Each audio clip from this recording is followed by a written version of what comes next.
एक ऐसा कलाकार जिसने सपने सिर्फ देखे नहीं, उन्हें जी कर दिखाया, जो बिहार की गलियों से निकलकर बॉलीवुड के आसमान में चमका, लेकिन फिर एक दिन सब कुछ थम गया। ये कहानी है सुशांत सिंह राजपूत की।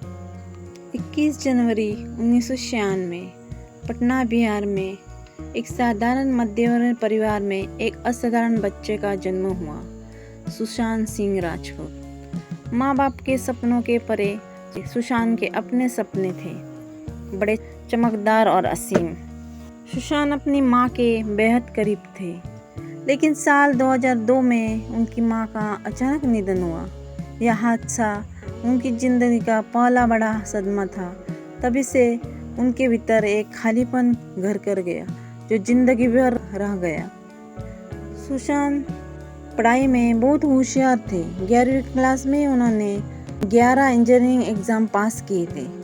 उन्होंने दिल्ली कॉलेज ऑफ इंजीनियरिंग में मैकेनिकल इंजीनियरिंग में दाखिला लिया, लेकिन क्लासरूम के डेस्क से ज़्यादा उन्हें रंगमंच की स्टेज खींचती थी। उन्होंने थिएटर ज्वाइन किया, डांस सीखा और जल्दी पढ़ाई को छोड़ एक्टिंग की दुनिया में कूद पड़े। मुंबई आए। सुशांत मुंबई पहुंच गए। उन्होंने बड़ा संघर्ष किया। उनके पास कोई पैसे नहीं थे, लेकिन हौसला बहुत था। उन्होंने बहुत स्ट्रगल किया। फिर उन्हें एक शुरुआती सीरियल मिला।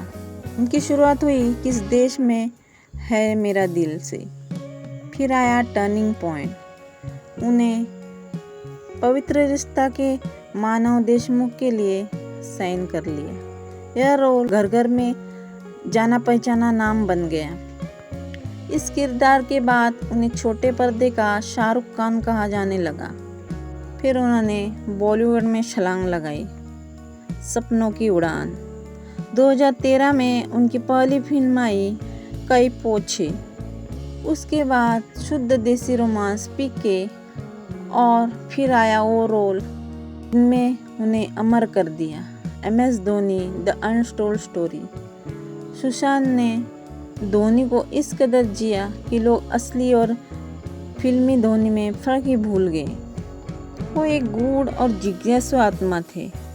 सुशांत सिर्फ अभिनेता नहीं थे, वो चंद्रमा की तरह कोडिंग, क्वांटम फिजिक्स और अंतरिक्ष विज्ञान में गहरी रुचि रखते थे। उन्होंने नासा में ट्रेनिंग ली थी, 150 से ज़्यादा किताबें पढ़ी थी। एक चुपचाप सीखने वाला कलाकार जो हमेशा खुद को बेहतर बनाना चाहता था। उनकी निजी ज़िंदगी भी ऐसी हलचल भरी थी। टीवी शो के दौरान उनकी मुलाकात हुई अंकिता लोखंडे से। लंबे समय तक दोनों का रिश्ता रहा, लेकिन 2016 में दोनों अलग हो गए। बाद में उनका नाम रिया चक्रवर्ती से भी जुड़ा गया। वो शान गहराई में डूबा हुआ इंसान था, शायद अंदर ही अंदर टूट रहा था। इस दिन ने पूरे देश को झंझोर दिया। 14 जून 2020। इस दौरान देश में लॉकडाउन लगा था, सब अपने अपने घरों में बंद थे। इसी दौरान खबर आई कि सुशांत का शव मुंबई स्थित उनके फ्लैट में मिला। पूरा देश हिल गया, दुख में डूब गया।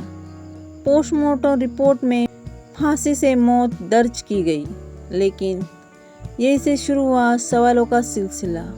क्या ये सच में आत्महत्या थी?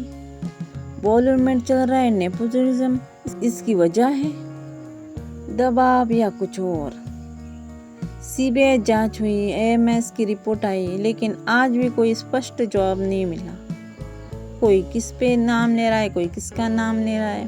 कोई बोला नेपोटिज्म की वजह से हुआ, कोई बोल रहा है वो प्यार की वजह से हुआ, कोई कुछ कोई कुछ। पर कुछ अब तक इतने साल हो गए, अब तक कुछ जवाब नहीं मिला। उनकी आखिरी फिल्म दिल बेचारा, जो सुशांत की मौत के बाद OTT पर रिलीज हुई, लाखों लोगों ने देखी और हर आँख नम थी। ये डायलॉग आज भी गूंजता है, जन्म कब लेना है और मरना कब हम डिसाइड नहीं कर सकते, लेकिन कैसे जीना है वो हम डिसाइड कर सकते हैं। ये डायलॉग आज भी गूंजता है। एक ऐसा सितारा जो आज भी आसमान में चमकता है, सुशांत चला गया, लेकिन उसकी आंखों का सपना, उसकी मुस्कान, उसकी मासूमियत और उसकी अधूरी कहानी आज भी करोड़ों दिल में जिंदा है।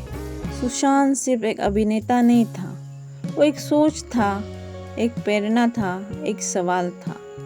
वो आज भी जवाब मांग रहा है कि मुझे जस्टिस चाहिए, मुझे जस्टिस चाहिए।